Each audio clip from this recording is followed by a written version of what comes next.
কিছুতেই থামছে না জয়পুরহাটের পাঁচবিবি পৌরসভার সরবরাহকৃত বিশুদ্ধ সুপেয় পানির মিটার চুরি। প্রতিদিনই কোনো না কোনো মহল্লা থেকে চুরি হচ্ছে পানির মিটার।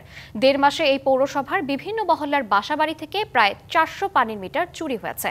তবে মিটার চুরি রোধে আশ্বাস দেয়া ছাড়া পৌর কর্তৃপক্ষের দৃশ্যমান কোনো পদক্ষেপ নেই। নাগরিকদের সুস্বাস্থ্য নিশ্চিতে বিভিন্ন মহলায় বিশুদ্ধ সুপেয় পানি সরবরাহের উদ্যোগ নেয় পাঁচবিবি পৌর কর্তৃপক্ষ। এরই ধারাবাহিকতায় পৌরসভার বিভিন্ন মহল্লার বাসাবাড়ি ও দোকানে পাইপলাইন স্থাপন করা হয়, আর পানির বিল সংগ্রহের জন্য সেসব স্থাপনায় স্থাপন করা হয় মিটার। কিন্তু পানির মিটার স্থাপনের কিছুদিন পর থেকেই তা চুরি হতে থাকে। গেল ১.৫ মাসে মিটার চুরির সংখ্যা দাঁড়ায় প্রায় ৪০০-তে।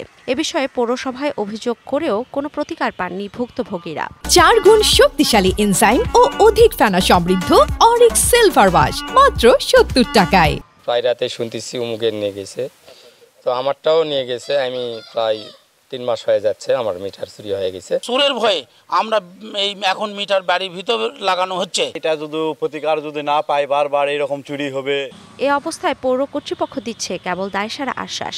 জয়পুরহাট প্রশাসক মহোদয়ের সেমিনার রুমেও আইন শৃঙ্খলা মিটিং এই বিষয়টি উত্থাপন করা হয় এবং এটা কিভাবে রোধ করা যায় এই বিষয়ে যাবতীয় পদক্ষেপ গ্রহণ করা হচ্ছে। মিটার চুরি করে পৌরসভার এই নাগরিক সেবাটি ব্যাহত করার চেষ্টা চলছে এমন কথা বলে এই অপচেষ্টার বিরুদ্ধে দ্রুত পদক্ষেপ নিতে সংশ্লিষ্ট কর্তৃপক্ষের প্রতি আহ্বান জানিয়েছেন এলাকাবাসী। DBC news desk.